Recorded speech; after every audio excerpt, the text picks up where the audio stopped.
everybody, this is Justin Branham with MasterFiddle.com, and in this lesson we're going to learn a basic tenor guitar progression in the key of G for fiddle tune backup, and specifically we're working on contest style fiddle tune backup like was what was popularized by Jerry Thomason. Jerry Thomason was a great tenor guitarist and the son of fiddler Benny Thomason, who was one of the fathers of Texas or contest style fiddle music. And you just heard me playing Leather Britches with the basic G progression.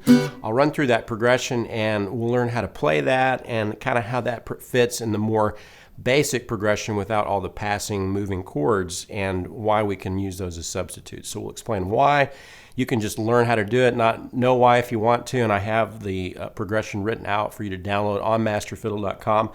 And this is not going to be a bare bones beginner course just yet. I'm just introducing a progression for those of you who maybe already have a tenor guitar or thinking about getting one, or you can also learn this and transfer it over to mandolin. So most tenor guitar players, in my experience, are guitar players or mandolin players who then get a tenor guitar, kind of transfer that knowledge. So you hold the pick the same way as you do a guitar, and you put your hand behind the neck the same way that you do a guitar. Everything is fretted the same way. So guitar and mandolin technique carry over. I'm not going to talk about basic technique in this lesson. We're just going to learn the chord progression.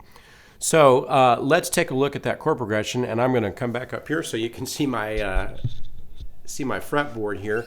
And we're in the key of G, and tenor guitar, just a real quick aside, tenor guitar basically came about because tenor banjo players and plectrum banjo players, plectrum banjo is tuned like the top four strings of a guitar.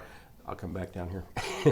They, in the 1920s, the guitar started to gain popularity, and by the 30s, it had displaced the banjo as the predominant string rhythm instrument in jazz bands and pop bands. So guitars come in and replace that. All these banjo players are kind of out of work, so they designed the tenor guitar to be playable by a tenor or plectrum banjo player, depending on how you tuned it.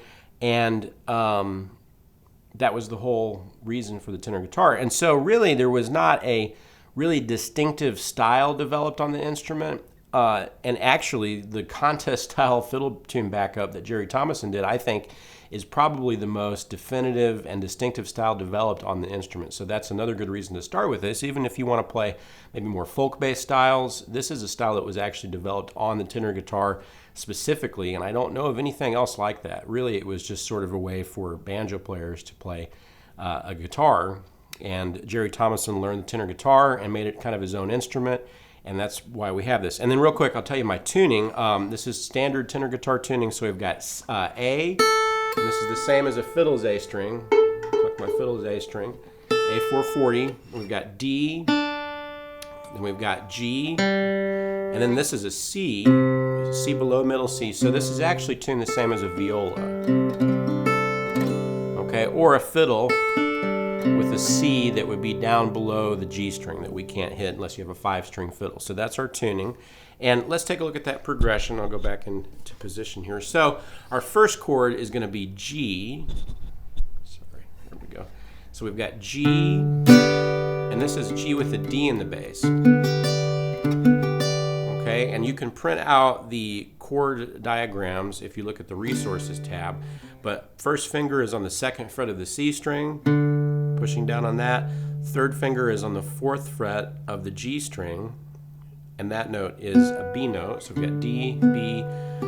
4th finger is on the 5th fret of the the D string. Fiddle brain took over there for a minute, and then 4th finger is also bar.